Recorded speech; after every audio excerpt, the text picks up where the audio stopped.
मिति घोषणा भइसक्यो। आगामी वैशाख 30 गते निर्वाचन हुने घोषणा भएपछि निर्वाचनलाई लिएर भइरहेको अन्यल अहिलेको लागि समाप्त भएको छ।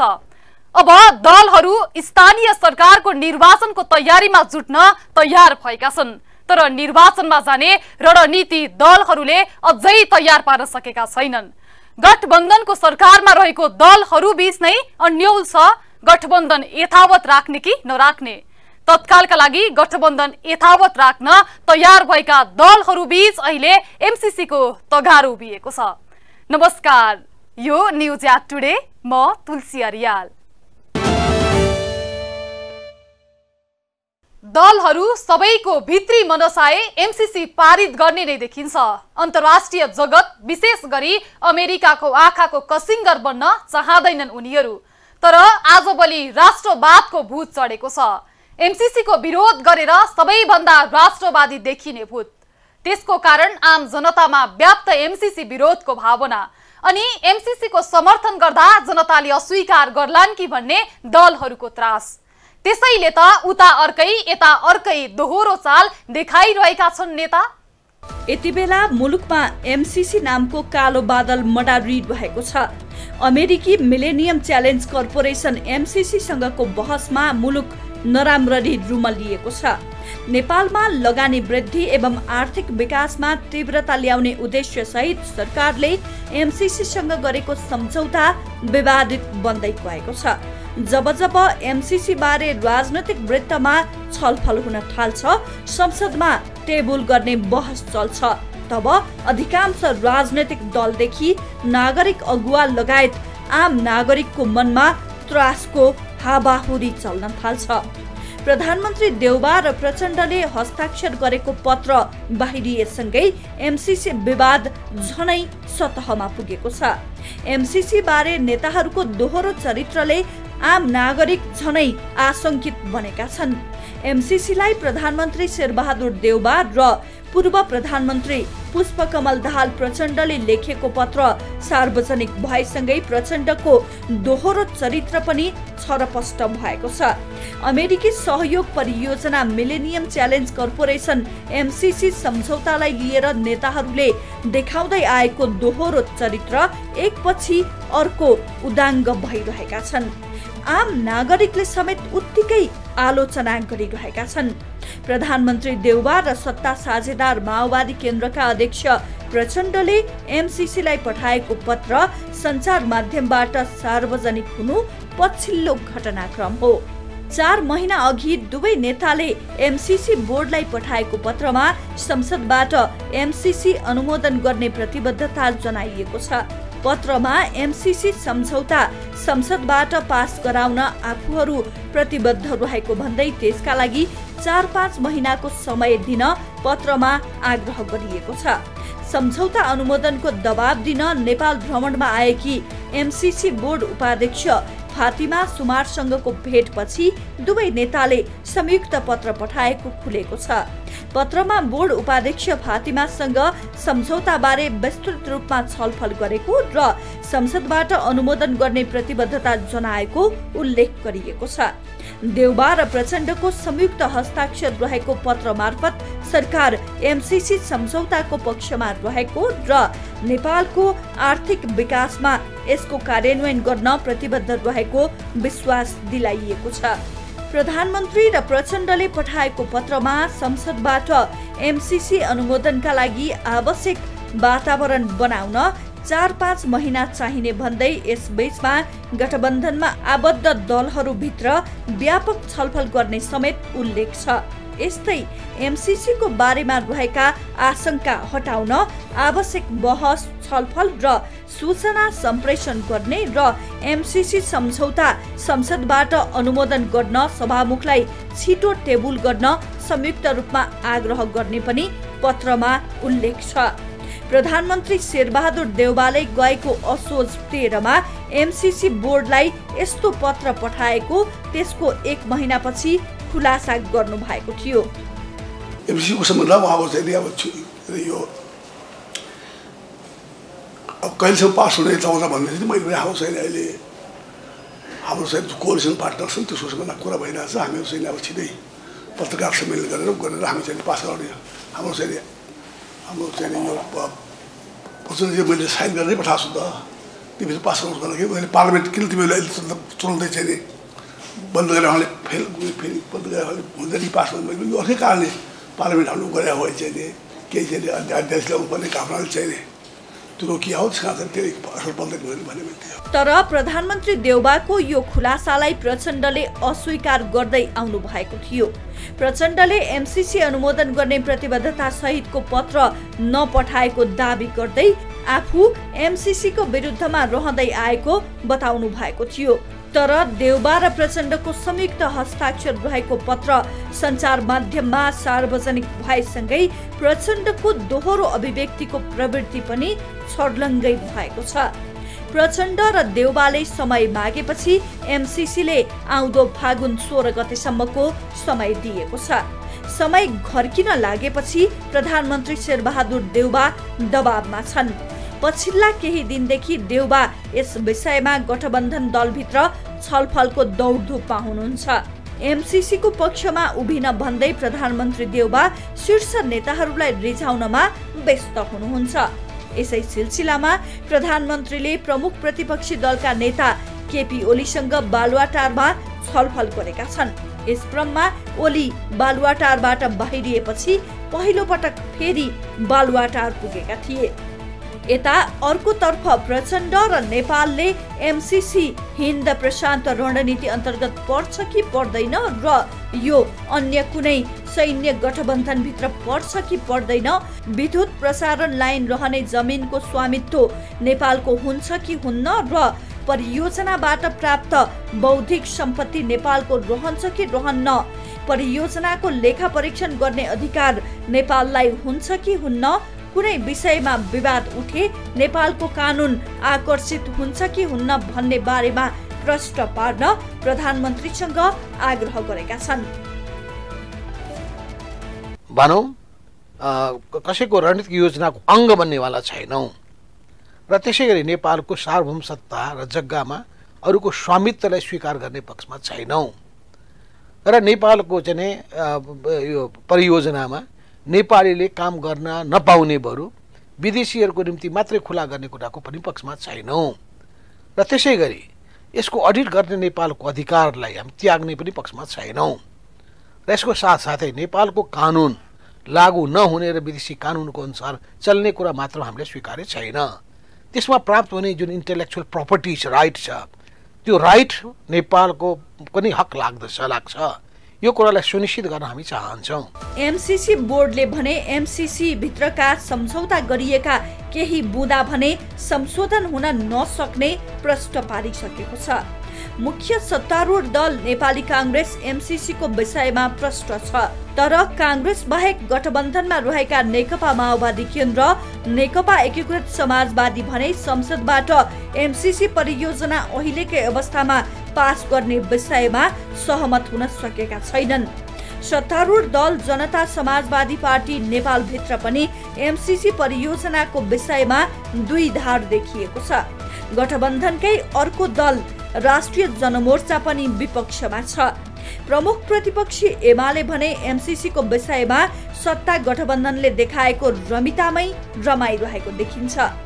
एमसीसी को विषयमा गठबन्धनमा चलेको तमासा हेरिरहेको छ। एमसीसी खैला बैलाको विषय बन्नुको मूल कारण नै एमसीसी का बारेमा नेताहरू आफैमा प्रश्न नहुनु नै हो। एमसीसी सम्झौता बारे प्रधानमन्त्री सहित जिम्मेवार नेताहरूले जनस्तरमा प्रश्न कुरा बुझाउन नसक्दा एमसीसी बहस विवादको रूपमा परिणत भएको हो।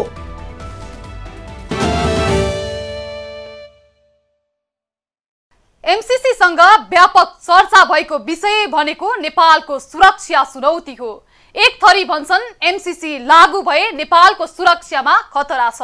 आफूले निर्माण गरेको भौतिक संरचनाको सुरक्षाको नाममा अमेरिकी सेना सिधै नेपाल घुस्छ।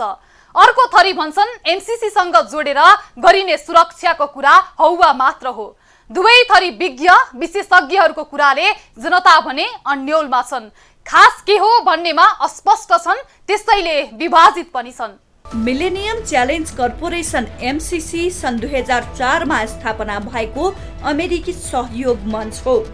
एमसीसीले विकासोन्मुख देशको आर्थिक विकास र गरिबी न्यूनीकरणका लागि अनुदान मार्फत सहायता गर्ने उद्देश्य रहेको दाबी गरे पनि यसका कतिपय सम्बद्धतालाई लिएर शंका गर्ने ठाउँ छोडेको छ। यो परियोजना नेपालमा पनि 2074 साल भदौ 29 मा ऊर्जा पूर्वाधार तथा सडक स्तरोन्नतिका लागि अनुदान गर्ने गरी नेपाल सरकारसँग सम्झौता भएको थियो। तर सम्झौताका कतिपय बुँदामा राजनीतिक दलहरूबीच विवाद कायमै छ, जसका कारण यसको कार्यान्वयनका लागि रहेको एउटा अनिवार्य शर्त संसदबाट अनुमोदन हुनुपर्ने विषय हो। खासमा एमसीसी के हो, यो कसरी उठान भयो, कुन देशमा यसका कस्ता योजना छन्, यसको भू राजनैतिक चुनौती र सम्भाव्यता कस्ता छन्, अब संसदमा यसको अनुमोदनको विषय कसरी प्रवेश गर्ला, यसको टुङ्गो कसरी लगाउनु पर्ला भन्ने विषयमा नेपालभित्र यति बेला बहस तातेको छ। कतिपय विज्ञहरूका अनुसार नेपालमा एमसीसी लागू भएपछि सुरक्षा चुनौती थपिनेछ। सबैभन्दा बढी जान्ने ज्ञाता चाहिँ नेपाली सेनाले हो। त्यसले यो बुझ्ने सेनाले राष्ट्रिय हित अनुकूल छ छैन भन्ने कुरा चाहिँ नि नबुझ्ने कुरा पनि भएन। अब सरकारले उसलाई डकुमेन्टै दिएको छैन भनेदेखि त त्यसले खोज्न जाने कुरा त आएन। तर जे जति प्राप्त भएको चिजमा चाहिँ ल हाम्रो राष्ट्रिय हित यो हो र यो राष्ट्रिय अनुकूल हुनुपर्छ भनेर उसले जहाँ दिन पनि दबाब चाहिँ दिनै पर्छ, त्यो उसको दायित्वमा पर्न आउँछ। एमसीसी अहिलेकै अवस्थामा पास गर्न नसकिनेमा नेकपा माओवादी केन्द्रदेखि सुरक्षा मामलाका जानकारहरू पनि छन्। नेपालको सेना व्यावसायिक मानिन्छ, तर एमसीसी परियोजना नेपालमा लागू भएपछि यसबाट सुरक्षा चुनौती थपिने अवस्थामा सेनाले यसको नजिकबाट अध्ययन गरेको बुझिएको छ। एमसीसी सम्झौता आईपीएस को अंग भएकाले यो विकास मात्र नभई सैन्य रणनीतिसँग पनि जोडिएको सैन्यविद डाक्टर भण्डारीको भनाइ छ। यही हिसाबमा जाने हो भने यो चीज ठीक यो चीज बेठिक भनेर नेपाली सेनाले भन्नै पर्छ भन्ने पब्लिकमा चिठी लेख्ने आर्टिकल लेख्ने हैन, उसले सरकारलाई भन्ने हो, सरकारलाई दबाबै दिने हो। फेरि राष्ट्रिय सुरक्षा परिषदको सदस्य पनि त हुन्छ चिफ साहब त, त्यही कारण उहाँलाई त अधिकार पनि छ र राष्ट्रिय हित प्रतिकूल हुने चिजमा चाहिँ यो हुँदैन भनेर स्ट्यान्ड लिनुपर्ने सेनाको धर्म पनि हो, दायित्व पनि हो। अब यो कसरी भाषा त बाहिर आउने कुरा भएन, तर गर्नुपर्छ। सेनाले यस्तो चिजमा चुप लागेर चाहिँ नि सरकारको जे गर्छ अब आज्ञा पालन भन्न पाइँदैन, यो सेनाको धर्म पनि हैन। किन राष्ट्रिय हित संरक्षण गर्ने त उसको लास्ट रेसोर्ट हो नि, आखिरी त ऊ हो नि, उसले कुनै चाहिँ बिग्रिनुभन्दा अगाडि सचेत पार्नु पर्यो। यता अमेरिकाले एमसीसी परियोजना आफ्नो देशको कुनै पनि सैन्य गठबन्धन वा सुरक्षा रणनीतिको अंग नभएको अमेरिकाले जवाफ दिएको छ। एमसीसी सम्झौताबारे नेपालमा चौतर्फी विवाद भएपछि सरकारले 11वटा प्रश्नमा आधारित भई एमसीसी को मुख्यालयलाई पत्राचार गरेको थियो। उक्त पत्राचारको जवाफ दिँदै अमेरिकाले परियोजना कुनै पनि सैन्य गठबन्धनको अंग नभएको प्रष्टीकरण दिएको हो। वाशिंगटन डीसी स्थित एमसीसी मुख्यालयले नेपाल सरकारलाई दिएको जवाफमा उल्लेख गरिएको छ। सम्झौतामा बौद्धिक सम्पत्तिमा अमेरिकाको हक दाबी रहने, खरिद गरिएका जग्गा अमेरिकाको स्वामित्वमा जाने र त्यसलाई उसले आफू अनुकूल प्रयोग गर्न सक्ने जस्ता प्रावधान रहेको भन्दै नेपालमा विरोध हुँदै आएको छ।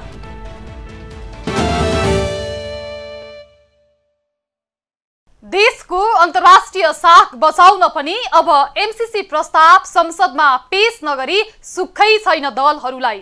उनीहरूले स्पष्ट बुझेका छन् पनि, तर त्रास भनेको उही आम जनता एमसीसी को विरोधमा छ, कसरी समर्थन गरिहाल्ने भन्ने। त्यसैले त दलहरू एमसीसी प्रस्ताव पेश गर्ने समय अवधि निर्वाचन भन्दा पछि धकेल्न चाहन्छन्। अब के 26 गते बस्ने संसद बैठकमा एमसीसी पेश होला त? आम चासो छ। एमसीसी को विषयमा निर्णय गर्न नेपाललाई करिब 2 साताको समयावधि छ। एमसीसी लाई फिर्ता पठाउनु वा एमसीसी परियोजनालाई स्वीकार गर्नु, यसबारे निर्णय गर्न नेपाली राजनीतिमा नेताहरूको दौडधुप चलिरहेको छ। अमेरिकाले एमसीसी परियोजना फागुन 16 गते भित्र संसदबाट अनुमोदन गरिसक्न नेपाल सरकारलाई अल्टिमेटम दिइसकेको छ। अन्तिम मौका भन्दै अमेरिकाले पुनः एकपटक दिएको डेडलाइन नजिकै जाँदा एमसीसी को विषयमा राजनीतिक दल विभाजनको संघारमा छन्। यता एमसीसी को विषयमा यथाशीघ्र निर्णय लिनुपर्ने दबावमा सरकार छ। अमेरिकी सरकारले 3 फेब्रुअरीमा नेपाललाई पत्र लेख्दै एमसीसी सम्झौता कार्यान्वयनका लागि अमेरिकाले लामो समय कुर्न नसक्ने प्रश्न पारिसकेको छ। फेब्रुअरी भित्र एमसीसी संसदबाट अनुमोदन भइसक्नुपर्ने अमेरिकाले प्रश्न भनेको छ। एमसीसी को विषयमा अमेरिकाको यो दबावले दलहरूबीच खटपट पैदा गरेको छ। एमसीसीले राजनीतिक क्षेत्र मात्र गिजोलेको छैन, यसले आम नागरिकलाई पनि सशंकित बनाएको छ। नागरिक स्तरबाट एमसीसी को चर्को विरोध छ। अन्तिम मौका भन्दै अमेरिकाले फेरि एकपटक दिएको 1 फेब्रुअरी 2022 को समय सीमा घर्किए पनि पुनः अन्तिम पटक थपिएको अर्को समय सीमामा एमसीसीलाई के गर्ने भन्ने विषयमा हाल मुलुकमा व्यापक छलफल भइरहेको छ। जोडतोडका साथ संसदमा लैजाने कसरत पनि हुँदैछ। एमसीसी अनुमोदनकै लागि भनेर 16 माघका लागि डाकिएको संसदको बैठक सभामुखले सूचना निकालेर 10 दिनका लागि स्थगित गरिदिए।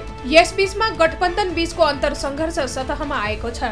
सर्वत्र विवादित यस विषयलाई संसदबाट पारित गर्ने तर्खर पनि भइरहेको छ। अब बस्ने संसद बैठकमा एमसीसी टेबल गर्ने तयारी छ। एमसीसी संसदमा व्यापक छलफल गरेर पारित गर्ने गरी कार्यक्रम बनाइएको छ। बुधबार बस्ने बैठकमा एमसीसी सदनमा टेबल गर्ने तयारी भइरहेका बेला सभामुखले यसबारे गृह कार्य गरिरहेको कुरा पनि सुन्नमा आएको छ। संसद बैठक बस्ने दिनमै माघ 26 गते कार्य व्यवस्था परामर्श समितिको बैठकमा यस विषयमा छलफल पनि हुँदैछ। कार्य व्यवस्था परामर्श समितिको बैठकमा सहमति भए मात्र एमसीसी कार्यसूचीमा राखिने कुरा बाहिर आएको छ।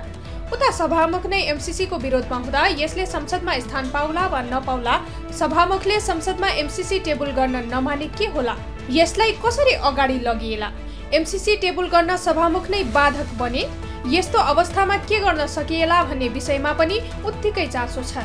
संविधान तह सभामुखले संसदमा तटस्थ भूमिका निर्वाह गर्नुपर्छ। संविधानले सभामुखलाई कसैको पक्ष र विपक्षमा उभिने अधिकार दिएको छैन। संसदमा पेश हुने जुनसुकै विषयलाई सभामुखले न्युट्रल रहेर सभा सञ्चालन गर्नुपर्ने संविधानले स्पष्ट उल्लेख गरेको छ। सभामुखलाई संविधानले, संसद नियावलीले र संसदीय परम्परा र मान्यताले कसैको पक्ष र विपक्षमा उभिने अधिकार दिएको छैन। सभामुखको भूमिका चाहिँ जुनसुकै विषय भयो त्यो विषयमा न्युट्रल भूमिका हो र उहाँले सभालाई सहजसँग सञ्चालन गर्ने, होस्ट गर्ने काम हो। त्यसकारणले सभामुखले मान्नुहुन्छ मान्नुहुन्न भन्ने कुराले अर्थ राख्दैन। त्यति कुरा चाहिँ जो सभामुख बन्नुभएको छ अग्निप्रसाद सापकोटा, उहाँलाई पनि त्यसको ज्ञान छ, किनभने आफू सभामुख बन्दा बन्दै मेरो रोल के हुनसक्छ, मेरो भूमिका के हुनसक्छ भन्ने उहाँलाई पनि ज्ञान छ। यदि उहाँले टेबल गर्न मान्नु भएन भने टेबल गर्न नमानेर उहाँ बस्न सक्नुहुन्न। उहाँले चाहिँ असन्तुष्टि हो, उहाँ त्यसको पक्ष र विपक्षमा हुनुहुन्छ भनेदेखि चाहिँ पक्ष विपक्ष हुने मान्छेले चाहिँ राजीनामा दिएर पक्ष र विपक्ष हुन पाउने अधिकार प्रयोग गर्ने ठाउँमा जानुपर्छ भनेको उहाँ सभामुखको भूमिकामा रहन सक्नुहुन्न या त्यो पदमा बहाल रहिरहन सक्नु हुँदैन। यदि उहाँले आफूलाई न्युट्रल भूमिकामा प्रस्तुत गर्न सक्नु भएन भने संविधानको धारा 91 ले सभामुख र उपसभामुखको व्यवस्था गरेको छ। त्यहाँ पनि उहाँलाई चाहिँ उहाँले कतै कसैको पक्षमा या विपक्षमा मतदान गर्न पाउने या त्यो विषयमा टेबल गर्ने या नगर्ने भनेको ढोका लाउने, संसदको ढोका लाउने, संसदीय व्यवस्थाको मूल्य र मान्यतामा चाहिँ संसदको ढोका सरकारले, सभामुखले या कसै पनि व्यक्तिले लगाउन सक्दैन। जब संसद अवरुद्धलाई संसदीय मर्यादा विपरीत मानिन्छ भने त्यहाँमाथि सभामुख स्वयंले चाहिँ टेबल गर्न नदिने या त्यसलाई ब्लकेट गर्ने त्यो काम गर्नुभयो भने मैले फेरि पनि भने उहाँ संसद सदस्य भएर पार्लियामेन्टमा भोटिङ गर्ने हैसियतमा उहाँ बस्न सक्नुहुन्छ र उहाँले पक्ष र विपक्षको चाहिँ पक्ष र विपक्षमा आफू बोल्न सक्नुहुन्छ र पक्ष र विपक्षबाट गर्नुपर्ने काम उहाँ गर्न सक्नुहुन्छ। तर सभामुखका भूमिकामा उहाँले गर्न नसक्ने भएको हुनाले कि सभामुखले भोलि राजीनामा दिनुपर्छ कि सभामुखले चाहिँ आएको प्रस्तावलाई टेबल गर्नु सहज ढङ्गले टेबल गर्नुपर्छ। संविधानको धारा 91 ले सभामुख र उपसभामुखको व्यवस्था गरेको छ। संविधानको उक्त धाराले सभामुख र उपसभामुख दुवैले कसैको पक्ष तथा विपक्षमा वकालत गर्न नमिल्ने प्रष्टै भनेको छ। सभामुखको विरोधले एमसीसी टेबल हुने प्रक्रियामा बाधा पुग्न नहुने कानुनविदको भनाइ छ। संसदमा टेबल हुने कुनै पनि विषयमा सभामुखले पक्षपात भूमिका निर्वाह गरे सभामुख वा उपसभामुख दुवैले तत्काल पदबाट राजीनामा दिनुपर्ने व्यवस्था छ। संविधानको धारा 91ले चाहिँ अब सभामुख बहाल रहिरहेको अवस्थामा संसदको ज्येष्ठ सदस्यको परिकल्पना गरेका छैन। उसले चाहिँ तपाईँको संसदमा सभामुख नहुँदाखेरि काम चलाउनका लागि चाहिँ संसदको ज्येष्ठ सदस्यलाई सभामुखका हैसियतले सभामुख चयन गर्ने या निर्वाचित गर्ने प्रक्रियामा जानका लागि चाहिँ सहज बनाएको या काम चलाउको बाटो हो। तर सभामुख बहाल रहँदै चाहिँ ज्येष्ठ सदस्यले काम गर्ने भन्ने चाहिँ संविधानले त्यो परिकल्पना गरिएको छैन र त्यो गरियो भने संविधान विपरीत हुन्छ। मैले देखेको कुरा भोलि गरिएला त्यो आफ्नो ठाउँमा होला, तर त्यो चाहिँ संविधान बमोजिम चाहिँ हुँदैन। सभामुखले टेबल गर्नुपर्छ र सभामुखले आएको प्रस्ताव टेबल गर्नु भएन भने फेरि पनि मैले दोहोऱ्याएँ, उहाँले राजीनामा दिएर मार्ग प्रशस्त गर्ने र त्यस पछाडि बल्ल उहाँको पदमा बहाल नभएपछि सभामुख नभएको अवस्थामा चाहिँ राजीनामा दिइसकेपछि चाहिँ ज्येष्ठ सदस्यले त्यसलाई टेबल गर्न सक्ने अवस्था चाहिँ हुनसक्छ। त्यो अवस्थामा चाहिँ ज्येष्ठ सदस्यको भूमिका संविधानले कल्पना गरेको छ, तर सभामुख हुँदाहुँदै चाहिँ ज्येष्ठ सदस्यको भूमिकाको कल्पना संविधानले चाहिँ गरेका छैन र संसद नियमावलीले त्यसलाई मान्दैन। यदि सभामुख र उपसभामुख दुवै नभएको खण्डमा वा दुवैको राजीनामा आएको खण्डमा संसदको ज्येष्ठ नागरिकले संसदको काम कारबाही अगाडि बढाउने कानुनी व्यवस्था छ। यसरी सभामुखले विगतमा एमसीसी पास गर्न गरेको असहयोग, अमेरिकाको सरकारमाथि निरन्तर दबाव, जनस्तरमा एमसीसीको व्यापक विरोधले बुधबार बस्ने संसद बैठकमा एमसीसीले स्थान पाउला या नपाउला त्यो भने हेर्न बाँकी छ। यसबीच सरकारले अन्तर्राष्ट्रिय जगतमा आफूले गरेको प्रतिबद्धता अनुरूप एमसीसी संसदमा पेश गर्नै पर्ने हुन्छ। संसदमा पेश गर्न लगातार आलटाल गरिरहे नेपालको अन्तर्राष्ट्रिय जगतमा साख गिर्दै जाने हुन्छ। पारित गर्नु नगर्नु अधिकार संसदमा छँदैछ।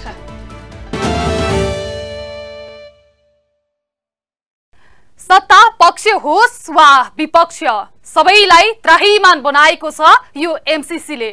निल्नु न ओकल्नु भएको छ। आसन्न निर्वाचनको तयारीमा समेत ध्यान दिन पाएका छैनन् दलहरूले। तर यो विपरीत परिस्थिति उनीहरूले आफै निम्त्याएका हुन्। सत्ता स्वार्थका लागि जहिले जे मन लाग्यो त्यही गर्ने दलहरूको प्रवृत्ति जनताले बुझ्न जरुरी छ। हवस् त न्युज एट टुडे आजलाई यति नै। हामी सबै बिदा हुन्छौँ। नमस्ते।